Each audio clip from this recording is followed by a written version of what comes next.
একজন পুলিশ সদস্যের বিরুদ্ধে ব্যবস্থা নিতে হলে উপযুক্ত সাক্ষ্য প্রমাণ সহ দিতে হবে। এইটা প্রতিরোধ করার জন্যই মোহাম্মদপুরে বললাম 100 সদস্য বিশিষ্ট বলা যায় যে মিনি থানা একটা ক্যাম্প দেওয়া হয়েছে। সেখানে আর্ম পুলিশ ব্যাটালিয়নের 66 জন সদস্য থাকে, তাদের দিয়ে দিনে রাতে যে কোনো সময় যে কোনো জায়গায় ব্লকেট দেওয়া হচ্ছে, অভিযান করে পরিচালনা করা হচ্ছে। মোহাম্মদপুরে আরও 2টি ক্যাম্প আছে, মোহাম্মদপুর ক্যাম্প প্লাস ওইদিকে রায়ের বাজার ক্যাম্প।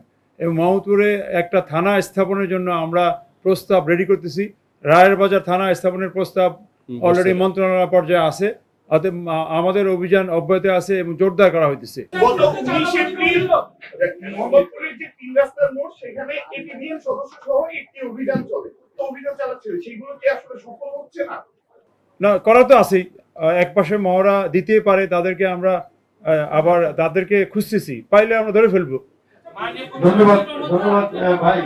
আমার মনে হয় শেষ লম্বা সময় আমি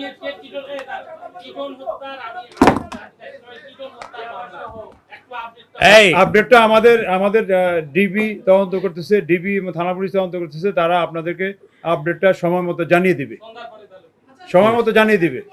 এই, আপনার প্রশ্ন পাইছি। যদি সুনির্দিষ্টভাবে অভিযোগ দিতে পারেন, শুধু এই কথা বললে হবে না। একজন পুলিশ সদস্যের বিরুদ্ধে, আমার কথাটা শুনেন, আপনার কথাটা শুনছি আমি। একজন পুলিশ সদস্যের বিরুদ্ধে ব্যবস্থা নিতে হলে উপযুক্ত সাক্ষ্য প্রমাণ সহ দিতে হবে। যদি উপযুক্ত সাক্ষ্য প্রমাণ সহ দেন, সে পুলিশ সদস্য হোক, যেই হোক না কেন, তার বিরুদ্ধে যে ব্যবস্থা নেওয়ার আমরা সেই ব্যবস্থাটা নেব। ওকে ভাই, থ্যাংক ইউ, আপনারা আসছেন।